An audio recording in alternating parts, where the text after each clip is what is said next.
네, 오늘 이 본문에 보면 베드로가 등장을 하고 있습니다.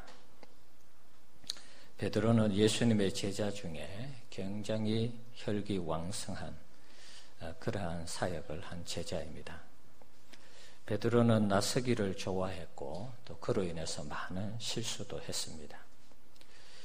최초로 물 위를 걸었죠. 하지만 풍랑을 보고 빠져들어갔습니다.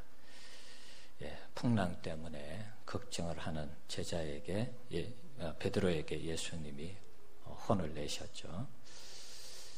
그것뿐만 아닙니다.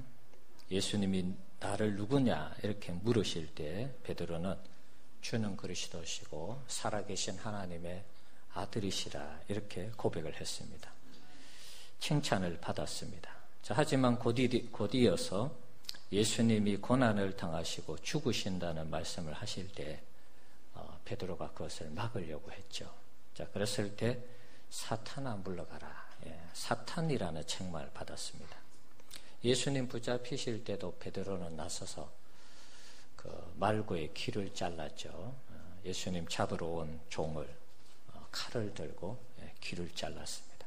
그만큼 혈기왕성하고 나서기 좋아하고 그랬습니다. 하지만 그로 인해서 또 많은 실수를 하기도 했습니다.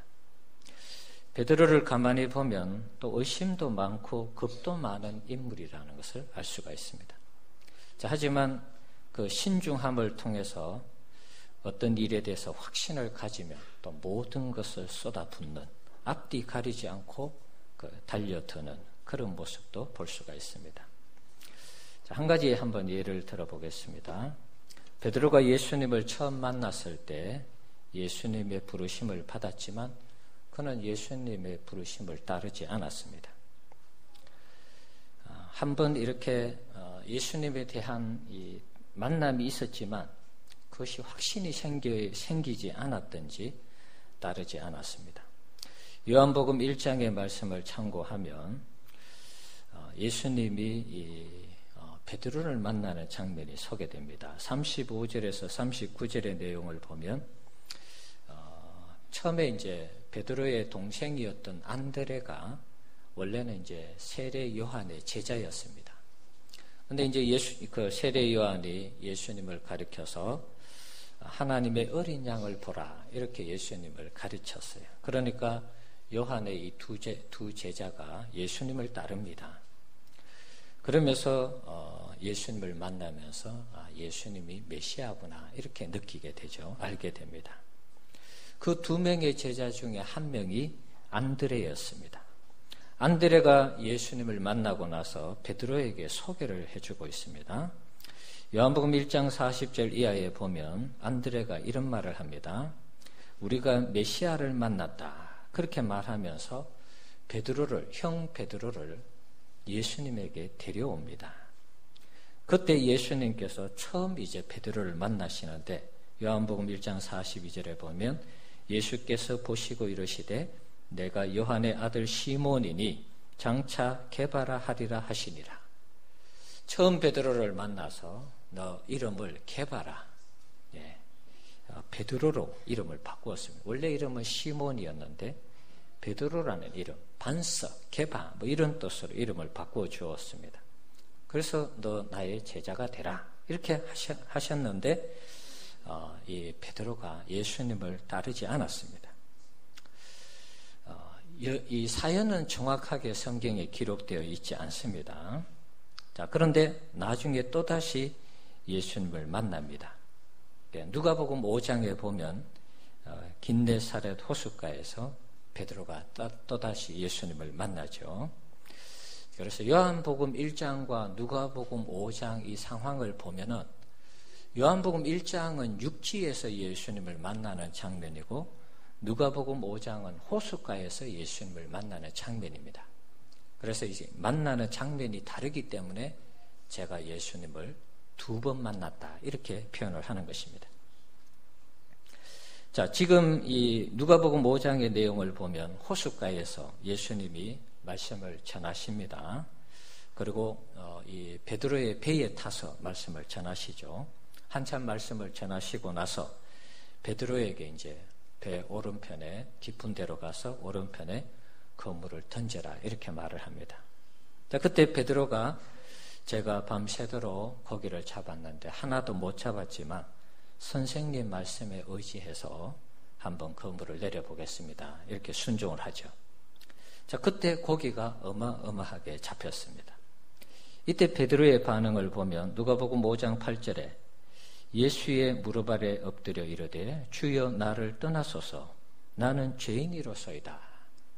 선생님 그물에 의지해서 그물 내리겠다고 했는데 이 사건을 통해서 예수님이 주님으로 성격되는 베드로의 고백을 우리가 볼 수가 있습니다. 자, 그러면서 자신을 죄인이라 이렇게 고백을 합니다. 자, 신기하죠? 예수님 말씀에 의지해서 배 오른쪽에 그물을 던져서 고기가 엄청 잡혔어요. 요즘 말로 하면 대박이 터진 것입니다. 그러면 뭐 할렐루야 하고 기뻐하고 좋아해야 되는데 자기를 죄인이라고 그래요. 이상하지 않습니까?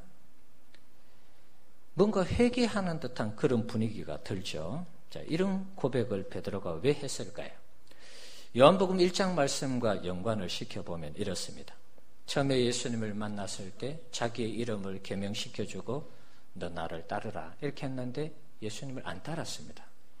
아마 여러 가지 이유가 있겠지만 아마 확신이 안 들었던 것 같아요.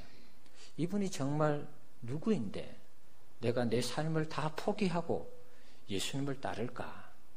이제 예수님이 누가복음 5장에서 배에 타서 막 설교하고 배 오른편에 던지라고 했을 때도 그때도 선생님 말씀 의지해서 한번 해볼게요. 선생님이라는 호칭, 랍비라는 그래도 우리보다 신앙이 좋은 분으로 그 정도로만 생각을 했는데 고기 잡히는 이런 상황을 보고 예수님이 갑자기 주님으로 이름이 바뀌었습니다. 그러면서 자신이 죄인이니까 나를 떠나라 이렇게 고백을 한 것입니다. 자신이 의심하고 확신을 가지지 못하고 처음에 예수님이 불렀을 때 그 따르지 못함에 대한 죄스러움이 있는 것입니다. 그리고 무엇보다도 자신의 깊은 그 속마음 속까지 들여다보시는 불신으로 가득 차 있는 자신을 들여다보시는 예수님 앞에 자신이 너무 부끄러웠던 것입니다. 물속 깊은 곳에 고기가 있는 줄 아시는 예수님이 자신의 마음 깊은 속에 예수님에 대한 불신이 있다는 것을 모를 리가 없는 것이죠. 그것이 깨달아지니까 주님 내가 죄인이니까 나를 떠나십시오. 내가 제자 될 자격이 없습니다. 나는 주님과 함께 할 수 없습니다. 이런 고백을 한 것입니다. 자, 그랬을 때 예수님이 베드로에게 얘기하죠. 네, 오늘부터 너는 사람을 낚는 어부가 될 것이다. 네, 그랬을 때 베드로가 그 말씀을 듣고 확신을 가지고 처자식 버려두고 배를 버려두고 예수님을 곧바로 따라가는 이런 모습을 볼 수 있습니다. 처음에는 의심이 좀 있었고 좀 따라다니는 것이 겁이 있었고 뭔가 확신이 없었는데 두 번째 예수님 만나고 물고기 잡고 이런 상황들을 전부 이렇게 연결시켜 보니까 이분은 우리하고 다른 분이야.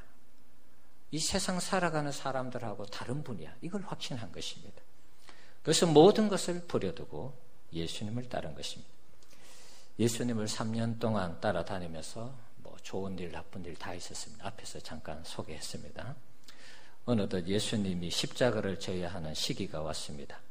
예수님 체포되시고 가야바의 이 대제사장에게 잡혀갔을 때 그 뜰에서 베드로는 또 예수님에게 큰 실수를 하게 됩니다.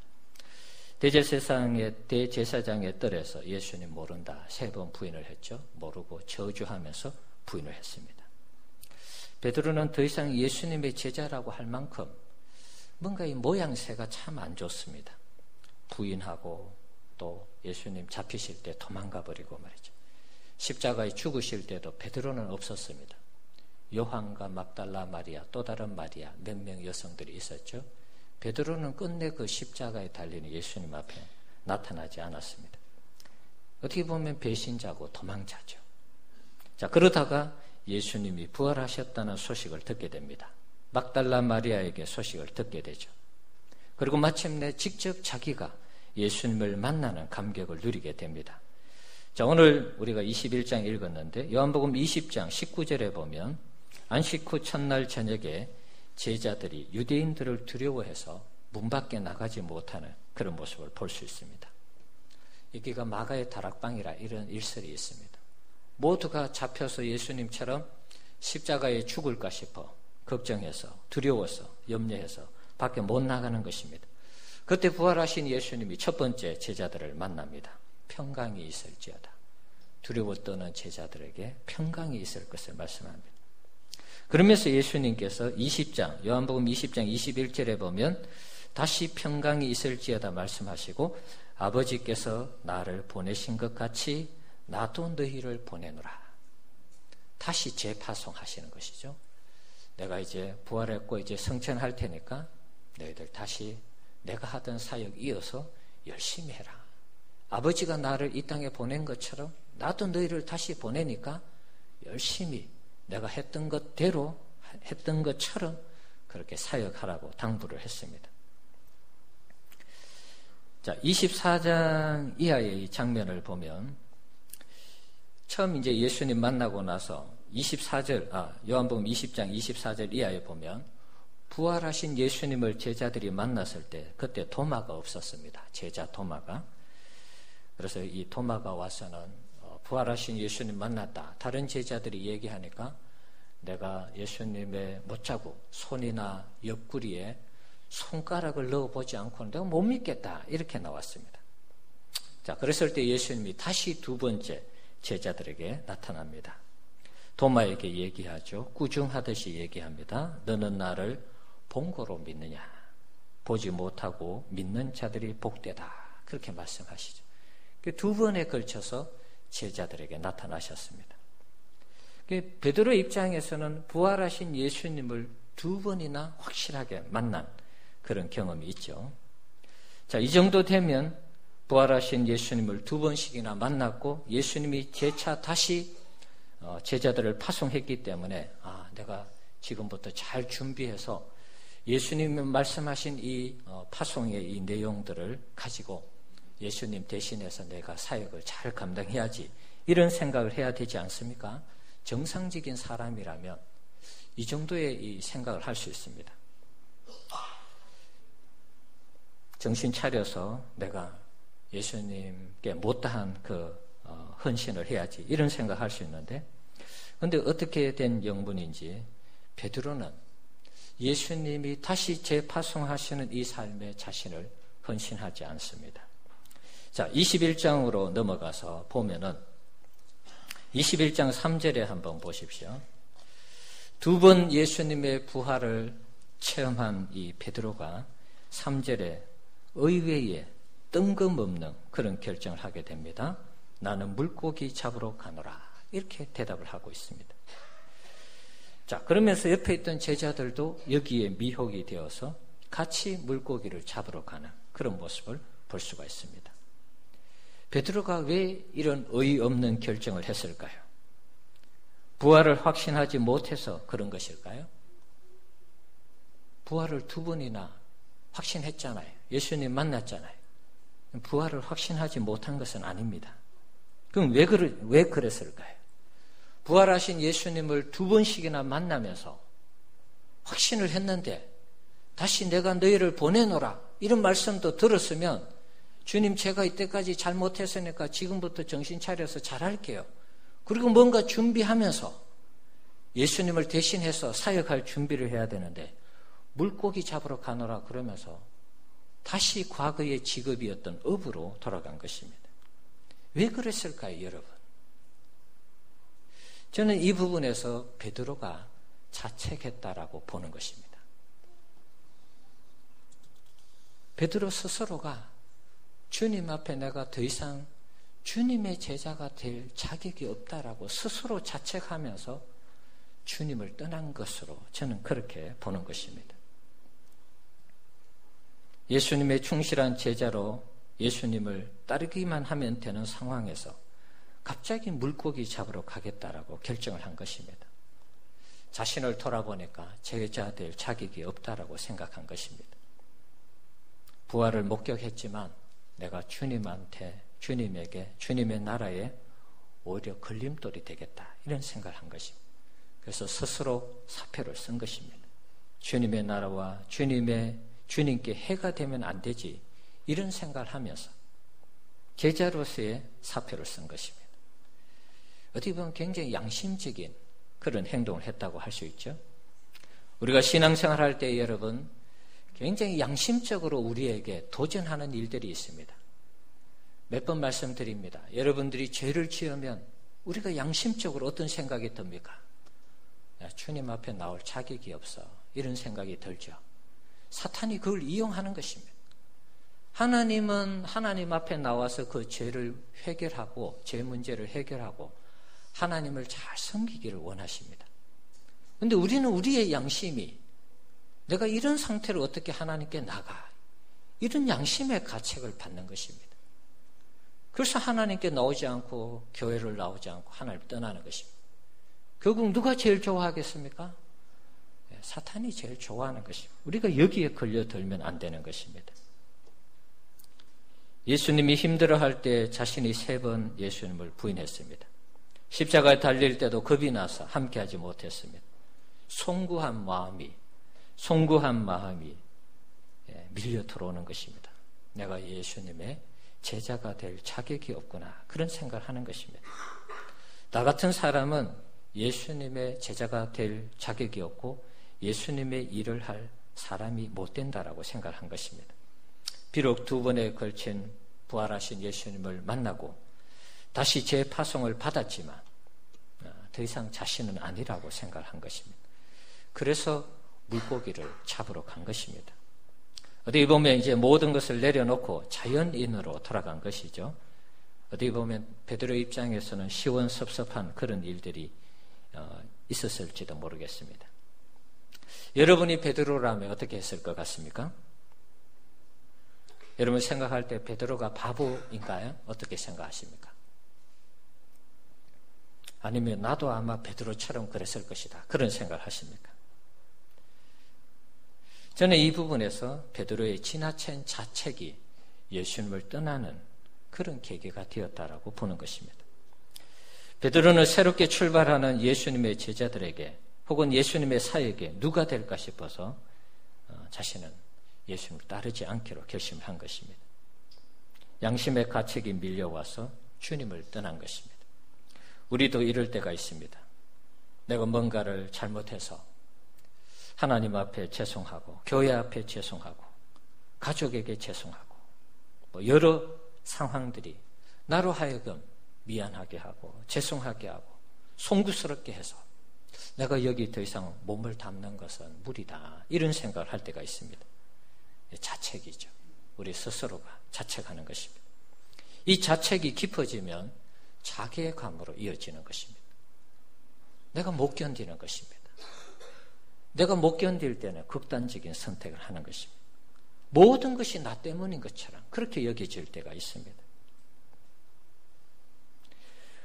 우리 성도님들 가운데 오늘 베드로와 같은 이런 분들이 있습니까? 모든 것이 내 때문이고 모든 것이 내 실수고 모든 것이 내가 잘못해서 그렇다라고 여러분 생각하는 분들이 있습니까? 자, 한번 따라합시다. 자책하지 맙시다. 오늘 제목이 그래서 자책하지 맙시다 이렇게 정한 것입니다. 여러분 때문이 아닙니다. 여러분. 우리 인간은 본래 연약한 존재인 것입니다. 이것은 누구에게나 다 있는 것입니다.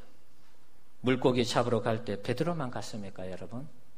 다른 제자들도 갔습니다. 왜 그랬을까요? 같은 마음인 것이죠. 베드로도 그랬지만 다른 제자들도 역시 도망갔고 십자가 예수님 지실 때 그 자리에 없었고 그랬잖아요.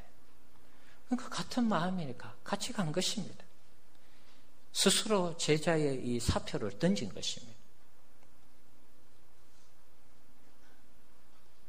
우리 인간이 강한 것 같은데 약합니다. 아까 찬송했죠. 주여 우리 연약합니다. 이 찬송이 그저 나온 찬송이 아닌 것 같아요. 찬송할 때마다 실감이 나는 것입니다. 우리는 연약합니다. 오늘 힘겨워 살아갑니다. 우리는 넘어집니다. 오늘 또 실수합니다. 주의 긍휼을 바라면서 우리가 살아가는 것이죠, 여러분. 이게 베드로의 자책인 것입니다. 우리 인간의 연약함을 여러분 아셔야 됩니다. 저는 몇 달 전에 이런 경험을 했습니다. 우리 성도님들을 보면서 가끔 왜 저분은 저게 안 될까?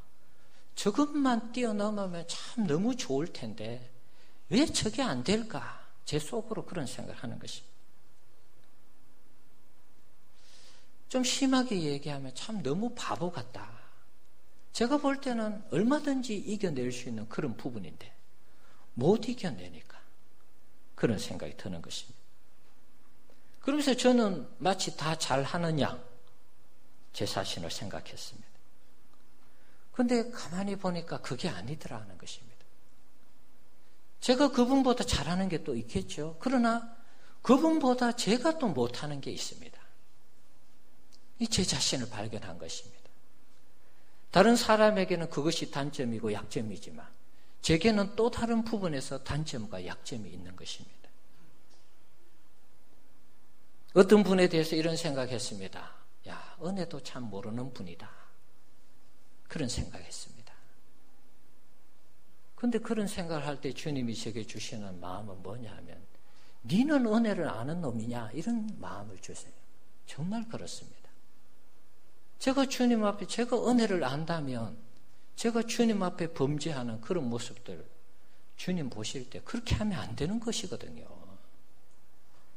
저 역시도 주님을 모르던 사람, 주님의 은혜를 잘 모르는 사람이었더라고요, 말이죠. 그러니까 누구에게 우리가 비난할 것이 아니라는 것입니다. 주님 앞에 그런 제 자신의 모습을 보면서 너무 죄송하고 부끄러웠습니다. 우리 성도님들 나 빼고 옆에 있는 분들이 다 잘할 것 같죠, 여러분? 그렇지 않습니다. 다 비슷비슷합니다, 여러분. 성경의 로마서 3장 10절에 뭐라 그랬습니까? 의인은 없나니 한 사람도 없다 그랬습니다. 그건 무슨 말씀입니까? 우리 모두가 하나님 앞에 죄인이라는 뜻입니다. 우리끼리 비교해서 조금 나은 것 같지만 막상 들어가 보면 막상 그 속마음을 뒤집어 보면 그 사람이나 나나 똑같다는 것입니다, 여러분. 별 차이 없습니다. 그러니까 우리가 예수님이 필요한 사람 아니겠습니까? 예수를 믿는 이유가 무엇입니까? 내가 잘나고 똑똑하고 다 잘하면 예수 믿을 필요가 없는 것입니다. 내 스스로가 구원을 얻을 수 있는데 누구를 의지합니까, 여러분? 내가 부족하고 연약하니까 예수님 의지하고 믿는 것이죠.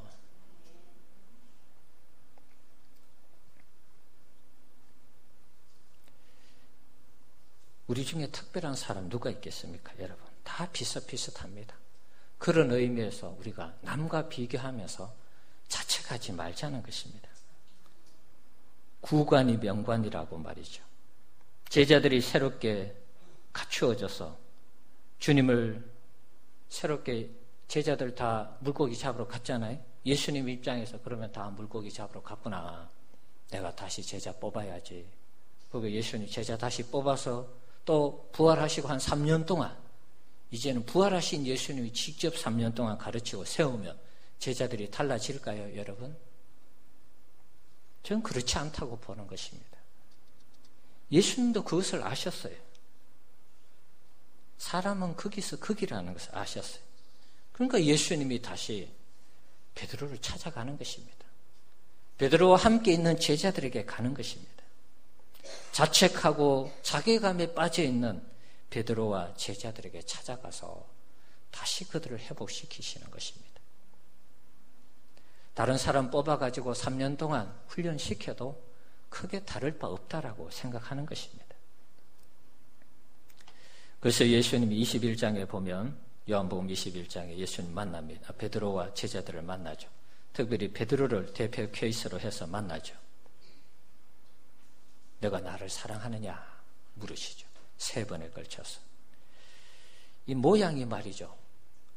첫 번째 베드로가 겟네사렛 호숫가, 갈릴리 호수죠. 호숫가에서 두 번째 예수님을 만나 부르는 그 장면하고 비슷한 것입니다. 밤새도록 고기 못 잡았는데 배 오른편에 검을 던져라. 그래서 던졌을 때 선생님 말씀대로 해보겠습니다 했는데 고기가 엄청 잡혔잖아요. 그리고 주님 나를 떠나소서 그 장면과 오늘 이 21장 이 장면 역시 같은 호숫가죠. 밤새도록 고기를 잡으러 갔는데 고기 한 마리도 못 잡았어요. 또 그물 던지라 했을 때 엄청 고기를 잡았어요. 그러면서 예수님이시라는 것을 알게 되는 것입니다. 그러면서 너 나를 사랑하느냐? 아침에 모닥불을 피워놓고 갈릴리 호숫가에서 베드로와 제자들에게 얘기하는 것입니다. 자, 3번 베드로가 예수님을 사랑한다고 고백을 합니다. 베드로는 부인을 했지만 예수님 정말 사랑했습니다.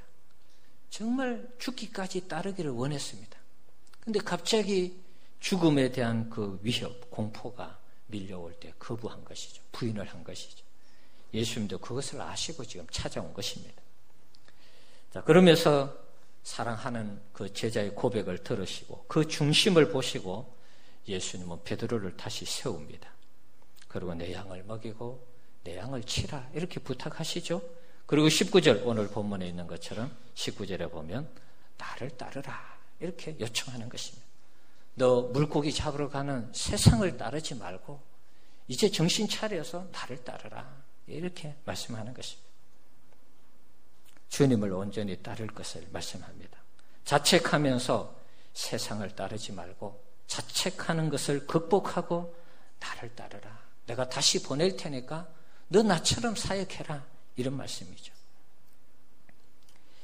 이때 베드로는 주님의 그 중심, 그 마음을 읽으시고 다시 주님을 따르기로 결심을 합니다. 그리고 오순절날 성령 강림 사건을 통해서 베드로는 완전히 달라지는 제자의 모습을 갖추게 됩니다.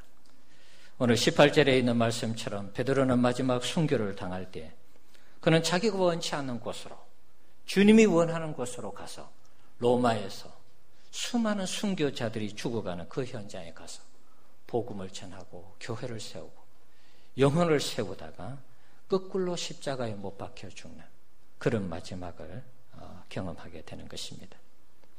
베드로의 삶을 보면 시작은 조금은 시원찮고 그 중간도 조금은 시원찮은 부분이 있습니다. 그러나 베드로의 마지막을 볼 때 정말 멋있게 우리 주님 앞에 쓰임을 받다가 주님의 부르심을 받은 것입니다.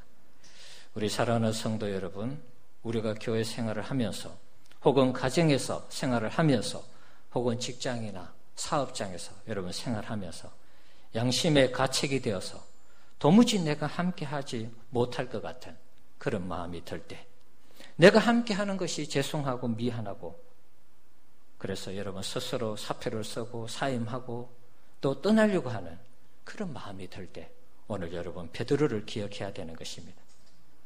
우리 자신이 다 연약한 존재라는 사실을 여러분 꼭 기억하셔야 됩니다. 그러면서 자책하지 말아야 되는 것입니다. 히브리서 4장 15절에 우리에게 있는 대제사장은 우리의 연약함을 동정하지 못하실 이가 아니요 우리의 연약함을 다 동정해 주시는 분이십니다. 여러분 그대로 믿으시기 바랍니다. 예수님도 십자가를 지고 몇 번 설교했죠?